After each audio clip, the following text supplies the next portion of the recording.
So, si Liza raw ang pinaka-addict sa buong angkan. Parang ganun yung context ng sinabi ni Chavit Singson. And pakikinggan natin, miyam-miyang konti, yung kanyang sagot sa interview. Pero, kumbaga, kung hindi man siya ang pinaka-addict, siya ang pinaka, tawag dyan, sugapa? Sa tingin ko kasi mga ate at kuya, si Ngiwi ang pinaka-addict. Si Ngiwi yung dumudugo na yung gums eh. Si Ngiwi yung tabingi na yung mukha eh. Right? Kahit paano, si Liza Malu ba ang pangalan niya? Kahit paano, si Liza, first lady nyo, first lady nyo yan ha? Oh. Yung first lady nyo, hindi pa naman tabig ang mukha. But I have a feeling na yung ngipin yan, sungki-sungki na rin, or baka may bruxism, baka pudpud na rin ang ngipin, kaya lang, nakapagpa-veneers. Ang taray ni Liza Malu, mamahali ng veneers. 30,000 ba yan per tooth? So, si Chupanga, 30,000 per tooth din. Yaman. Kasi lagpas kalahating milyon yan mga ate kuya kung buong ngipin up and down ang i-veneer, di ba? Ilang ngipin meron ng isang tao? 24, 28? Multiply mo yan sa 30,000, ay ate, tumataginting na. Right? Lagpas kalahating milyon, baka halos 3/4 ng 1 milyon ang kung i-veneer ang buong ngipin natin. Buong sets of teeth natin. So, anyway, parang ang context ay si Liza, kung hindi man siya ang pinakalulong, siya yung pinaka masamang impluensya or something. Siya yung parang nang-iinganyo. Yun eh. Sinabi ni Chavit. Parang siya yung nang-iinganyo na gumamit pa ang kung sino-sino. Sinabi naman ni Amy Marcos yan eh. At sabi nga ni Liza, di ba, fake news daw. Ang sabi ni Amy sa rally ng iglesia, si Liza at saka si Sandro Marcos ang nagturo sa mga anak niya na gumamit ng pulveron. Even si Kathy Binag, sinabi rin yan. Yung mga anak ni Liza ang nag-engganyo sa mga anak ni Kathy Binag na gumamit. At mabuti na agapan niya na isalba niya yung mga anak niya. Okay? Siguro, ayun, hindi pa lulong, napagamit lang ng ilang beses. Hindi hinarap-hanap ng katawan. And then si Liza rin, according to Kathy Binag, ang nag-alok sa kanya. Do you want?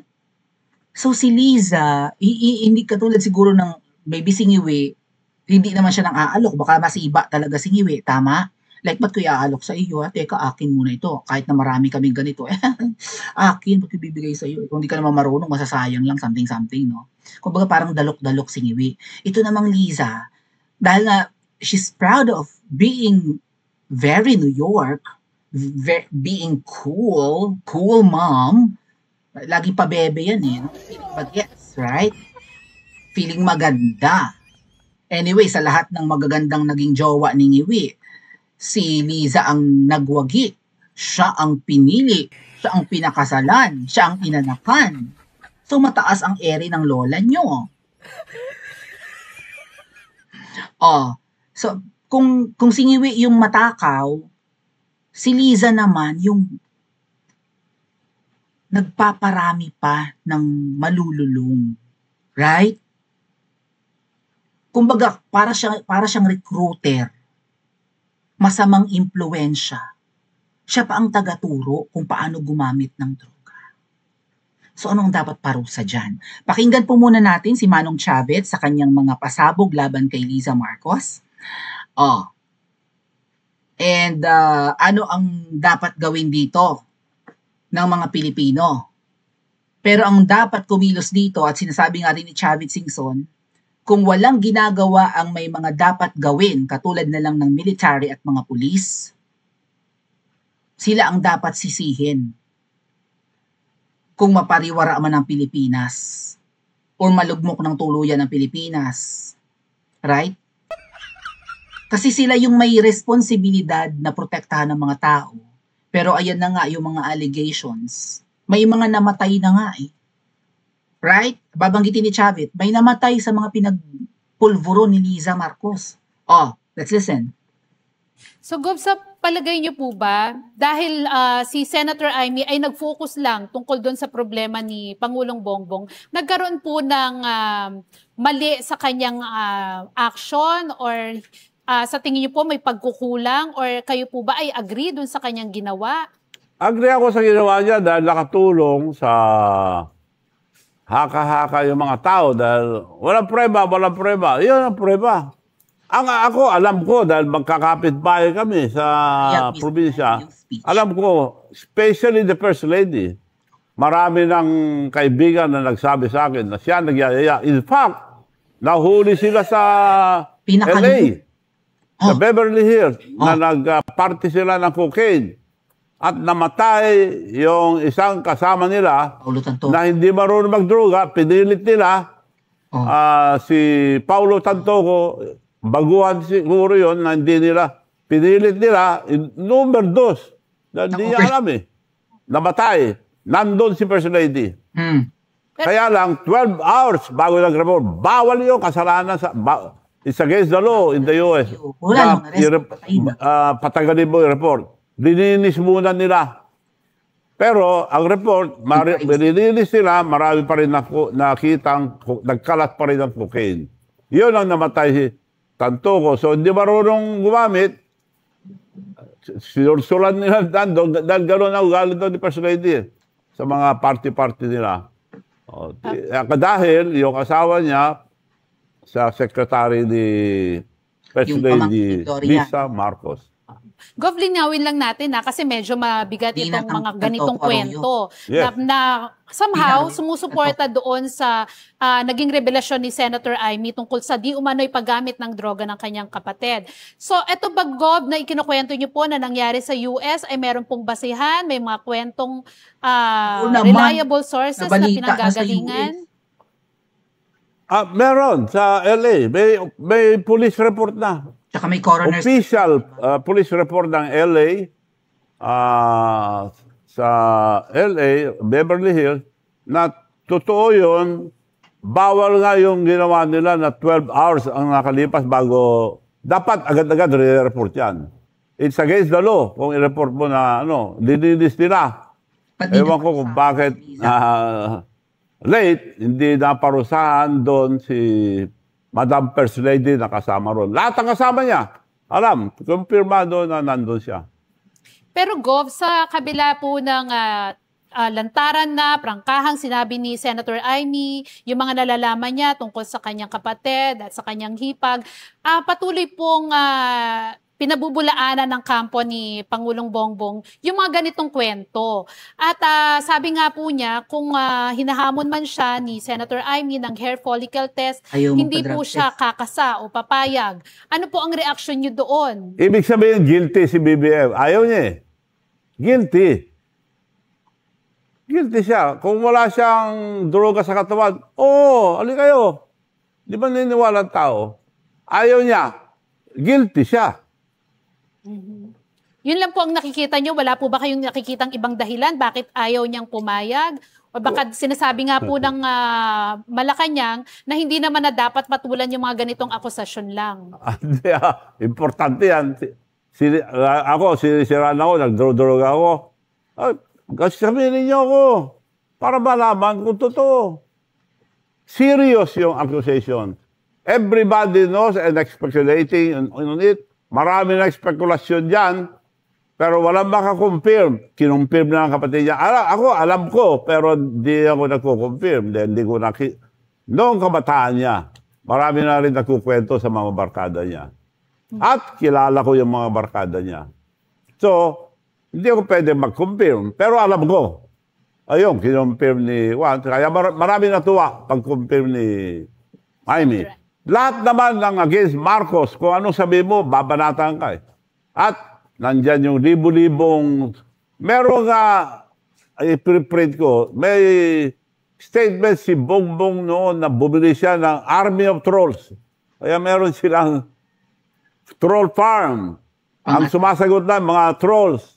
Pag against ka, babanatan ka na napakarami. Kagaya ko, against ako, napakaraming trolls, binabanatan ako. Mga ulong laso. Nakamoy ng pera, kumakagat. Lalo na ngayon, pag nakamoy ng flood control, talagang nasisipag ang mga attack dog. Mga kababayan, dyan sa hindi ipagpayag ni Marcos Jr. na siya ay magpa-hair follicle test, at sasabihin niya, I will not dignify that intriga-intriga or yung question or request, hindi siya pwedeng magsuplado. Hindi siya pwedeng magpakaalta, maging matapobre at mangisnab. Bakit? Ang kinakain niya, ang sinisweldo niya, ay pera nating lahat. Pera ng mga Pilipino, ang ginagastos at ipinaglalakwatsa, ipinagpapasarap, pati nga yung mali-malitang di umano'y i-deliver sa kanila. Pag sinabi, mga kababayan, kung ikaw pinapasweldohan, kung magbigay tayo ng analogy, kung nagtatrabaho ka sa, say, sa isang call center, or kahit sa tindahan na lang, right? O kahit sa isang department store. Pag sinabi ng may-ari na magpa-drug test ka dahil ayaw nila ng adik na empleyado. Baka mamaya, 'di ba? Aning-aning ka na pala. Tapos hindi mo magawa ng maganda yung trabaho mo, makakos ka pa ng gulo sa kumpanya nila. Ang ginagawa nga ng ibang companies, surprise eh. Right? Random drug test, surprise. Bago ka makalabas ng trabaho mo. May mga ganyan. Kasi nung nagtrabaho ko sa BPO mga kuya, paglabas namin ng production floor, nakaabang ang mga nurses sa labas. Alam nyo, kinabukasan, may mga katrabaho kami hindi na nakakabalik. Kasi positive. Ihi lang yun ha.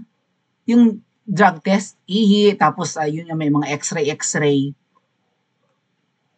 Empleyado ka lang nun. Ito, posisyon ng pinakamataas ang ipinagkatiwala sa iyo.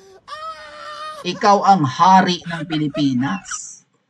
Pero nagmamatigas ka. Anong dahilan? Pag sinabi ng nasasakupan mo at nagpapasweldo sa iyo, magpa-drug test ka. Magpa-drug test ka. Kung sasabihin ng taong bayan na tumalon ka sa tulay at magtali ka ng lubid sa leeg mo, gawin mo. Dahil sa katarantaduhang ginawa mo sa Pilipinas. At sa tingin ko mga kababayan, kaya yan siguro pinakasalan ni Ngiwi si Butod, no? Dahil although yung mga girlfriends ni Ngiwi noong araw ay mga beauty queen materials katulad ng kanyang nanay, may mga lahi, mestiza, right? Dugong Briton, dugong Phil-Am, mga matatangkad.